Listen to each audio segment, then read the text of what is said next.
Assalamualaikum warahmatullahi wabarakatuh. Teman-teman, video ini saya mau share bahwa saya baru aja mematikan COD. Ini sebenarnya cocoknya buat teman-teman yang yang jualannya dropship ya, dengan dropship yang marginnya tipis. Tapi kalau dropship marginnya tebal, saya rasa nggak perlu matiin COD. Lo kenapa Kang matiin COD, bukannya nanti bakal hilang setengahnya yang beli? Karena saya pernah ngitung, memang ternyata 50% ya, kurang lebih 40 sampai 50% itu adalah COD. Oke, nanti kita lihat ya. Oh iya, buat yang mau samaan kaosnya kayak saya ini, cek di bawah ada keranjang sini, tolong beli kaos ini. Kalau teman-teman beli, artinya teman-teman support saya, support konten-konten saya, dan membuat saya semangat terus bikin konten di YouTube ini, insya Allah, insya Allah. Oke, kita mulai videonya. Jadi matiin COD itu kenapa? Jadi gini, pertimbangan utama saya, sebenarnya udah lama saya tuh pengen matiin COD, karena COD itu kayak kayak toksik. Toksik tuh gini ya, toksik tuh hal yang sebetulnya kecil, sebetulnya nggak terlalu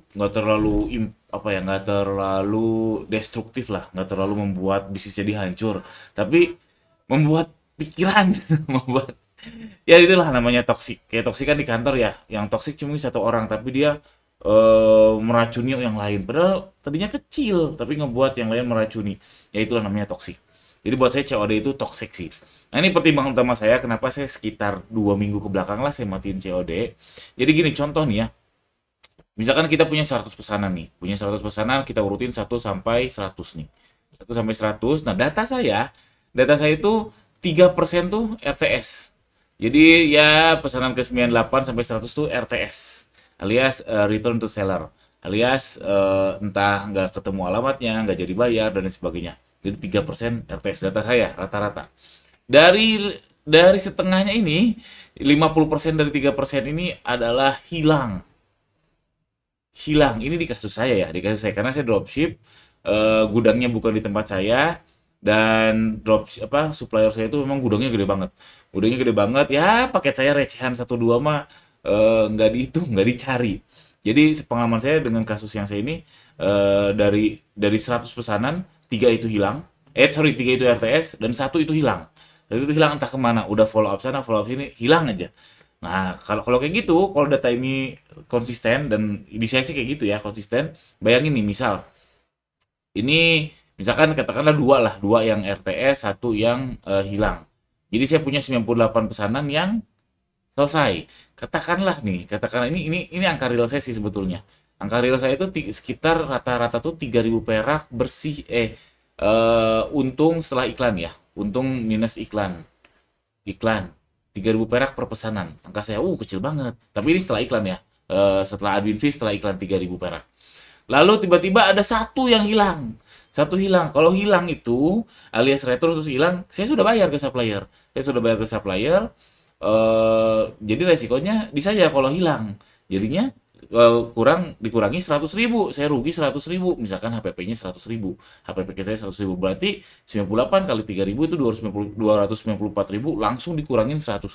Sehingga keuntungan saya setelah dikurangi ikan cuma 194.000. Bayangin, udah capek-capek mupuk sampai 294.000, terus satu hilang, langsung kepotong 100.000, alias kepotong 33 pesanan gara-gara satu yang hilang. Nggak ikhlas saya.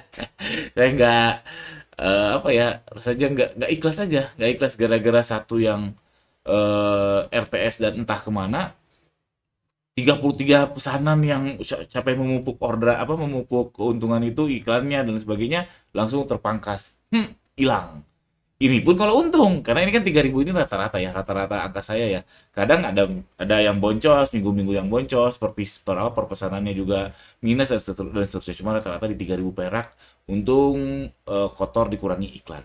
Jadi, wah ini nggak benar, untungnya ketipisan, terus sekalinya hilang langsung kepotong setengah, sepertiga profit. Nggak benar, saya matiin COD. Nah ini tergantung ya sebetulnya teman-teman, tergantung suppliernya, teman-teman dealnya seperti apa, resiko retur siapa, dan lain sebagainya. Itu silakan deal sama supplier teman-teman, dan tiap supplier pasti beda-beda. Ini kalau di kasus saya, karena mungkin saya tidak menyalahkan suppliernya ya, saya tahu tuh sistemnya keren banget. Tapi karena memang wajar karena paket saya yang sedikit, dan restoran di sana banyak, jadi satu tuh kayak ya nggak ketemu aja. Saya udah follow up berkali-kali, ya 50%-nya tuh hilang dari RTS. Oke, ya kurang lebih simpelnya dari 100 paket satu tuh hilang. Itu angka saya ya. Oke, nah hasilnya gimana? Saya sudah matiin selama 2 minggu. Sejujurnya saya nggak melihat ada penurunan yang signifikan dan saya juga nggak tahu ini relate terhadap COD atau enggak. Nah, ini jadi yang saya matiin COD-nya itu, ini tokonya jualan Quran, teman-teman. Jualan Quran di COD saya matiin, COD-nya saya matiin, dan saya matiin kalau nggak salah sebelum 33. Dan saya bingung juga kalau dibilang apakah matiin COD mengurangi setengah orderan? Nggak juga sih tuh.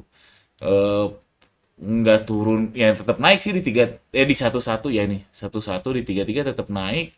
Dan sekarang lagi bulan puasa, saya nggak tahu, jadi nggak bisa bilang bahwa COD langsung memangkas 50%, nggak juga.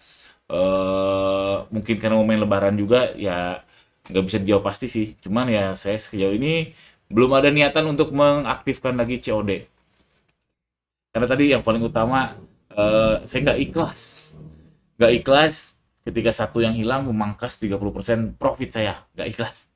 Terus yang kedua memang toksik, udah lama saya berpikir seperti ini, aduh COD ini nyebelin ya, COD ini nyebelin. Akhirnya sekarang di toko-toko yang dropship yang ini saya matiin COD-nya. Gimana teman-teman, ada yang pernah ngalamin nggak matiin COD? Please share di bawah, pengalamannya seperti apa biar teman-teman yang lain juga tahu. Oke, itu aja, jangan lupa subscribe. Assalamualaikum warahmatullahi wabarakatuh.